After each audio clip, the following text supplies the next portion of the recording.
ಒಂದೆರಡು ರೀಲ್ಸ್ ಮಾಡೋಣ ಅಂತ ಅಂದ್ಕೊಂಡು ಹೊರಗಡೆ ಬಂದೆ. ಮಳೆ ಬೇರೆ ಬಿಡ್ತಿಲ್ಲ, ಅದರಲ್ಲೇ ಹೆಂಗೆಂಗೋ ಮಾಡಿಕೊಂಡೆ. ಇವತ್ತು ಟ್ರೈಪಾಡು ರಿಂಗ್ ಲೈಟ್ ಎಲ್ಲ ಹೊರಗಡೆನೇ ತಂದಿಟ್ಕೊಂಡೆ.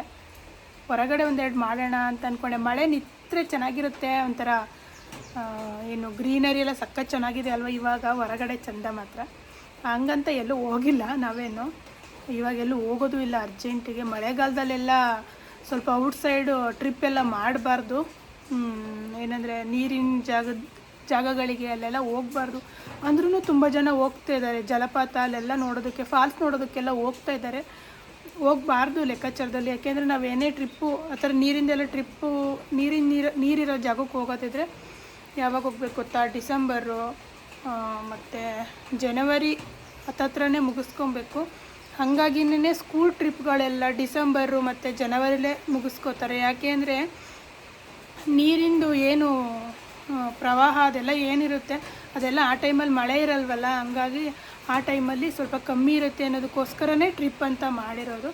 ಬೇರೆ ದೇವಸ್ಥಾನಗಳಿಗೆ ಅಲ್ಲಿ ಇಲ್ಲಿ ಹೋಗೋದು ತಪ್ಪಲ್ಲ, ಆದರೆ ಜಲಪಾತಗಳು ಅದು ಇದು ನೋಡೋದಕ್ಕೆ ಇವಾಗ ಚೆನ್ನಾಗಿ ಕಾಣಿಸುತ್ತೆ ನೋಡೋದಕ್ಕೆ. ಆದರೆ ನಾವೆಲ್ಲಿರ್ತೀವಿ ಅಲ್ಲಿದ್ದರೆ ಸೇಫು. ಮಳೆಗಾಲದಲ್ಲಿ ಯಾವಾಗ ಏನು ಬೇಕಾದರೂ ಆಗ್ಬೋದು, ಇವತ್ತಿದ್ದರೆ ನಾಳೆ ಇರಲ್ಲ, ಹಂಗಂತಲ್ಲ. ಅದೊಂದು ಏನು ನೀರು ಮಳೆಗಾಲದಲ್ಲಿ ಅಲ್ಲಿ ಇಲ್ಲಿ ಹೋಗಬಾರ್ದು ಅಂತ ಹೇಳ್ತಾರೆ. ಮತ್ತು ಇನ್ನೇನು ಮಾಡೋದು, ಆಲ್ರೆಡಿ ನೋಡಿ ಇಲ್ಲಿ ಮಳೆ ಬೆಳಗ್ಗೆ ಶುರುವಾಗಿರೋದು. ನೆನ್ನೆ ಇರಲಿಲ್ಲ, ನೆನ್ನೆ ರಜನೆ ಮಾಡ್ಕೊಂಡಿದ್ರು. ಇವತ್ತಂತೂ ಮಳೆ ಇದೆ ಅಂತ, ಮಳೆ ಇವತ್ತು ಸ್ವಲ್ಪ ಕಮ್ಮಿ ಆಗುತ್ತೆ ಅಂತ ಅಂದ್ಕೊಂಡು ಹೋಟ್ಲು ಮಾಡಿದ್ರು, ಅಂದ್ರೂ ಬರ್ತಾನೇ ಇದೆ. ನಮ್ಮ ಮನೆ ಹತ್ರ ಮುಂದ್ಗಡೆ ಗಾರೆ ಎಲ್ಲ ಪಾಚಿ ಬಂದು ಹೋಗಿದೆ. ಇದೆಲ್ಲ ಉಜ್ಜಿ ತೊಳೆಯೋದಕ್ಕಂತೂ ಖಂಡಿತ ಆಗಲ್ಲ. ಯಾಕೆ ಅಂತಂದರೆ ಇದನ್ನೆಲ್ಲ ಉಜ್ಜಿ ತೊಳಿಬೇಕು ಅಂತ ಅಂದರೆ ಸುಮಾರು ಟೈಮ್ ಹಿಡಿಯುತ್ತೆ, ಮತ್ತು ಹುಷಾರಿಲ್ದಂಗೂ ಆಗುತ್ತೆ. ಮಳೆ ನೀರಿಗೆಲ್ಲ ಜಾಸ್ತಿ ಹೋದರೆ ನನಗೆ, ಹಂಗಾಗಿ ಸುಮ್ಮನೆ ಆಗಿದ್ದೀನಿ. ಇಲ್ಲೊಂದು ಡ್ಯಾನಿ ಬೆಡ್ಶೀಟ್ ಇದೆ, ಅದನ್ನೂ ತೊಳೆದಿಲ್ಲ ನಾನು. ನನಗೆ ಮಳೇಲಿ ಏನು ಕೆಲಸ ಮಾಡೋದಕ್ಕಾಗಲ್ಲ, ಸ್ವಲ್ಪ ಪಾತ್ರೆ ತೊಳೆಯೋದೇ ಕಷ್ಟ ಅಂತಾರಲ್ವ, ಆ ಥರ ನಾನು ಏನು ಮಾಡೋದು.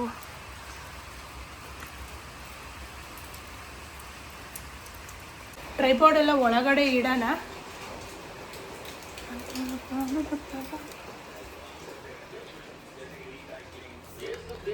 ಮಗ ಟಿ ವಿ ನೋಡ್ತೈತೆ, ಒಳ್ಳೆ ರಜಾ ಮಜಾ. ಬಂದೆ, ಇವಾಗ ಕನೆಕ್ಟ್ ಮಾಡಿಕೊಡ್ತೀನಿ. ರಿಂಗ್ ಲೈಟ್ ಒಂದಿದೆ, ಅದು ತಂದುಬಿಡೋಣ. ಪಾತ್ರೆ ಇದೆ ತೊಳೆಯೋದು, ಪಾತ್ರೆ ತೊಳಿಬೇಕು. ಫ್ರೆಂಡ್ಸ್, ಹಂಗೇನೆ ನಾನು ಇದು ಆಯಲಿಂದ ತರಿಸ್ಕೊಂಡಿದ್ನಲ್ಲ, ಇದೇನು ಪಿಚ್ಚಕ್ಕೆ ಆಗ್ತಿಲ್ಲ. ಇಲ್ಲಿ ನೋಡಿ, ಇದು ಮುರಿದೇ ಹೋಗಿದೆ. ನೋಡಿ ಕಾಣಿಸುತ್ತೆ, ಇದು ಮುರಿದೇ ಹೋಯ್ತಪ್ಪ. ಏನಕ್ಕೆ ಅಂತ ಗೊತ್ತಿಲ್ಲ. ಭುವನಂಗೆ ಕೇಳಿದ್ರೆ ನಾನಲ್ಲ ಅಂತಾನೆ. ಅದು ಹೆಂಗೆ ಮುರಿದೋಯ್ತು ಅಂತಲೂ ನನಗೆ ಗೊತ್ತಿಲ್ಲ. ನಾನು ಓಪನ್ ಮಾಡಿ ತೆಗಿಯುವಾಗ ಹಿಂಗೆ ಬಿದ್ದೋಯ್ತು. ಇದು ಹಿಂಗೆ ಅಂಟಿಸ್ಬೇಕು ಇದನ್ನು. ಅದೇ ಬಿದ್ದೋಯ್ತಾ ಹೆಂಗೆ, ಏನು ಮುರಿದೋಯ್ತಾ, ಏನಾಯಿತು ಅಂತಲೇ ಗೊತ್ತಿಲ್ಲ. ಅದಕ್ಕೆ ತರಿಸ್ಕೊಂಬಾರ್ದು ಈ ಥರದವೆಲ್ಲ. ಸುಮ್ಮನೆ ವಾಟ್ರ್ ಬಾಟ್ಲಿಗೆ ಹಾಕ್ಕೊಂಡು ಇಟ್ಕೊಬಿಡ್ಬೇಕು ಅನ್ನಿಸ್ತು ನನಗೆ. ಇನ್ನು ಇದಕ್ಕೆ ಬೇರೆ ಇವಾಗ ಗಮ್ ಹಾಕಿ ಹಿಡಿಯುತ್ತೋ ಗಮ್ ಹಿಡಿಯಲ್ವೋ ಅದೂ ಗೊತ್ತಿಲ್ಲ ನನಗೆ. ಹಂಗೇ ಒಂದೆರಡು ಸೋರೆಕಾಯಿ ಇದೆ, ಪಲ್ಯ ಬೇರೆ ಮಾಡಬೇಕು. ಅದ್ಯಾವತ್ತು ಗಳಿಗೆ ಕೂಡಿ ಬರುತ್ತೋ ಏನೋ. ಇವಾಗ ಅನ್ನ ಸಾಂಬಾರಿದೆ, ಸ್ವಲ್ಪ ಊಟ ಮಾಡೋಣ. ರೈಸ್ ಬೆಳಿಗ್ಗೆ ಮಾಡಿದೆ, ಓಪನ್ನೇ ಮಾಡಿಲ್ಲ.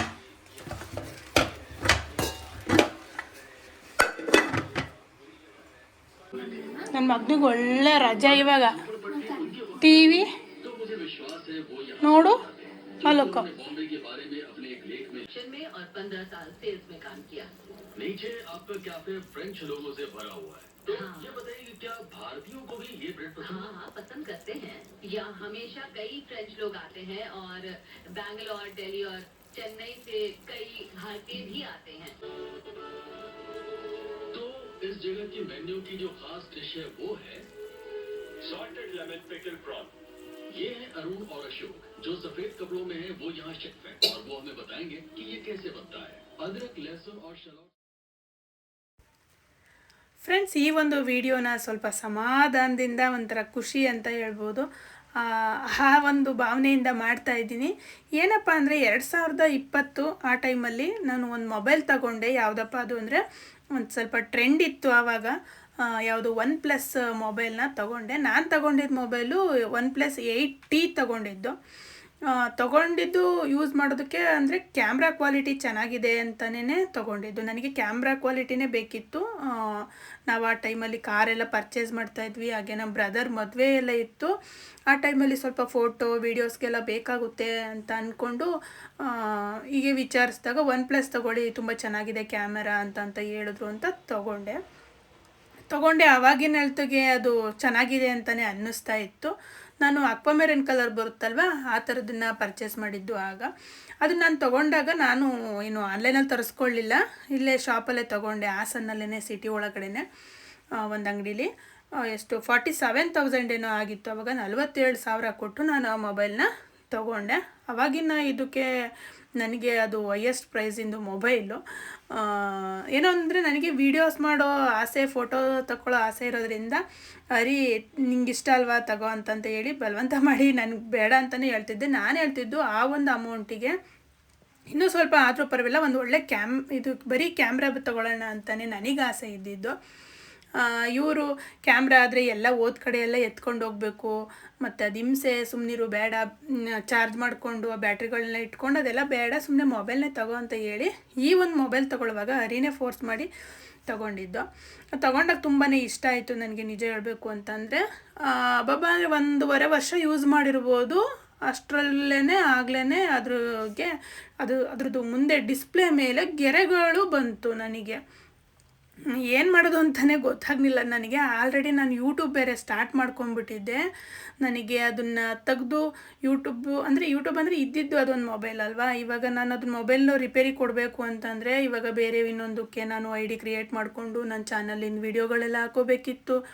ಒಂಥರ ಹಿಂಸೆ ಅನ್ನಿಸ್ಬಿಡ್ತು. ಮತ್ತು ಸ್ವಲ್ಪ ಅದು ಏನು ಅಂತಂದರೆ ಅದನ್ನು ಏನಾದರೂ ಎಡಿಟಿಂಗ್ ಎಲ್ಲ ಮಾಡ್ಕೊಳ್ಳುವಾಗ ವಿಡಿಯೋ ಫೋಟೋ ತಗೋತಿದ್ದೆ, ಆದರೆ ಎಡಿಟಿಂಗ್ ಮಾಡ್ಕೊಳ್ಳುವಾಗ ಅದೊಂದು ಸ್ವಲ್ಪ ಒಂಥರ ಹಿಂಸೆ ಅನಿಸೋದು. ಗೆರೆಗಳು ಒಂದು 3-4 ಗೆರೆಗಳು ಬಂದುಬಿಡ್ತು. ಇಷ್ಟೊಂದು ದುಡ್ಡು ಕೊಟ್ಟು ಇಷ್ಟು ಬೇಗ ಈ ಮೊಬೈಲ್ ಈ ಥರ ಆಗ್ಬಿಡ್ತಲ್ಲ ಅಂತ ಒಂಥರ ಬೇಜಾರಾಗೋಯ್ತು ನನಗೆ ಸಿಕ್ಕಾಬಟ್ಟೆ.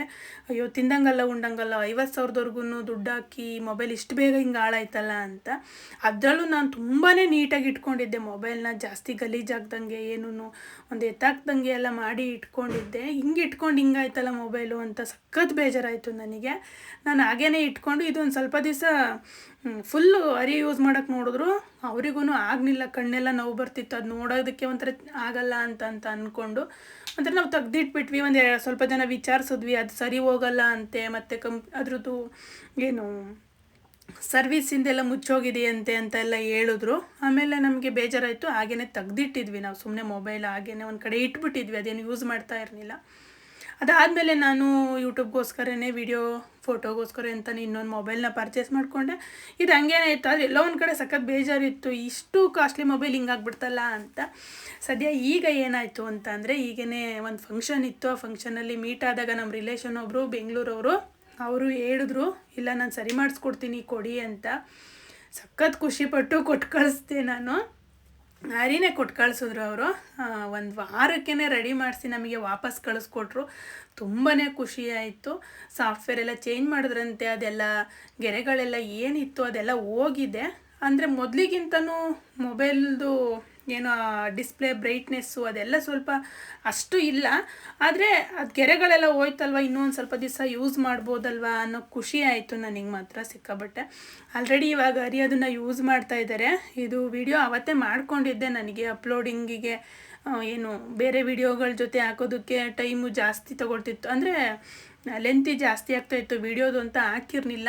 ಈ ಒಂದು ವಿಡಿಯೋದಲ್ಲಿ ಇದನ್ನು ನಾನು ಹಾಕಿದ್ದೀನಿ. ಅಕಸ್ಮಾತ್ ನಿಮ್ಮ ಹತ್ರ ಯಾರ ಹತ್ರನಾದ್ರೂ ಈ ಥರ ಮೊಬೈಲು OnePlus ಗೆರೆ ಬಂದಿರೋದಿದ್ದರೆ ಯಾರೂ ಬೇಜಾರು ಮಾಡ್ಕೊಬೇಡಿ. ಯಾರನ್ನಾರು ನಿಮಗೆ ಗೊತ್ತಿರೋರಿಗೆ, ಸ್ವಲ್ಪ ಬೆಂಗಳೂರಲ್ಲಿದ್ದವ್ರಿಗೆ ಯಾರಿಗಾರು ಕೇಳಿ ವಿಚಾರಿಸಿ ಅವ್ರಿಗೆ ಕೊಟ್ಟು ಕಳಿಸಿದ್ರೆ ನಿಮಗೆ ಗೆರೆಗಳು ಹೋಗುತ್ತೆ. ನೋಡಿ, ಆಲ್ರೆಡಿ ಇವಾಗ ಡಿಸ್ಪ್ಲೇ ತೋರಿಸಿದ್ದಾರೆ, ಗೆರೆಗಳು ನೋಡಿ ಒಂದು ಇಲ್ಲ, ಹೋಗಿತ್ತು. ತುಂಬಾ ಖುಷಿ ಆಯಿತು. ಮೊಬೈಲಲ್ಲಿ ಚಾರ್ಜ್ ಇರಲಿಲ್ಲ, ಹಾಗಾಗಿ ಚಾರ್ಜ್ ಹಾಕಿ ಆಮೇಲೆ ನಾವು ಅದನ್ನು ಓಪನ್ ಮಾಡಿದ್ದು. ಸಿಕ್ಕಾಪಟ್ಟೆ ಖುಷಿ ಆಯಿತು ಮಾತ್ರ. ಥ್ಯಾಂಕ್ ಯು ಸೋ ಮಚ್ ಇದನ್ನು ರೆಡಿ ಮಾಡಿಸ್ಕೊಟ್ಟಿದ್ದಕ್ಕೆ ಅವರಿಗೆ.